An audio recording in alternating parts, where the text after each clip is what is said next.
যেহেতু বাচ্চা সামলে একা রান্না বান্না করতে হয়, তাই রান্না করার সময় অনেকগুলো কথা মাথায় রাখতে হয়। প্রথমত রান্না পঞ্চব্যঞ্জন করতে পারবো না, একটা দুটো রান্নার মধ্যেই কমপ্লিট করতে হবে। আর যেহেতু বেশি তরি তরকারি হচ্ছে না, তাই একটা দুটো তরকারির মধ্যেই সব রকম সবজি অ্যাড করে দিতে হবে। আর টেস্টের কথা ভুললে তো চলবে না, সেটা তো আগে মাথায় রাখতে হবে। আজকে বানাচ্ছি ডিমের অমলেট কারি। এইভাবে যতটা সম্ভব সরু করে রোল করে নেব, দিলে ভাজে ভাজে ডিমের মশলা কারিগুলো ঢুকলে টেস্টটা অনেক ভালো। এই ডিমের কারিটায় একসঙ্গে ফুলকপি, আলু, মটরশুঁটি সব দিয়েই বানাচ্ছি। আর চটপট রান্না করার সব উপায় ভেবে নিতে হবে, কি করে কোনটা আগে পরে করলে চটপট রান্নাটা করে নেওয়া যায়। যেমন এখানে আমি একসঙ্গে 3টা ওভেনে রান্না করছি, মানে 2টো গ্যাসের ওভেন আর একটা ইন্ডাকশনে বাচ্চার খাওয়ার। আসলে আমি কখনোই চাই না আমার এটা ওটা খাবার বানানোর টাইমের জন্য আমার বাচ্চাটা বেকার বেকার বোর হতে থাক।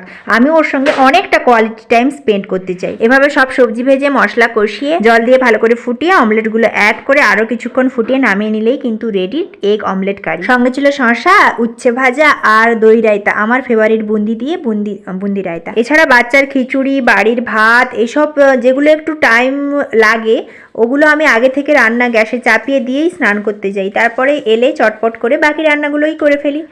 আজকে আসলে বেশ খানিকটা টাইম ছিল হাতে, তাই এরকম সাজিয়ে গুছিয়ে অনেক দিন পরে খেলাম। না হলে এখন আর এত সাজুগুজু করানোর টাইম থাকে না, খালি চটপট যেই কড়াইতে রান্না হয় ওটাই ডাইরেক্ট ডাইনিং টেবিলে চলে আসে আর ওখান থেকেই হাতা নিয়ে থালাতে খাওয়া হয়ে যায়। আজকে তবে এই পর্যন্ত। ভিডিও ভালো লাগলে লাইক করো আর সাবস্ক্রাইব করে সঙ্গে থেকো। আজকে টাটা।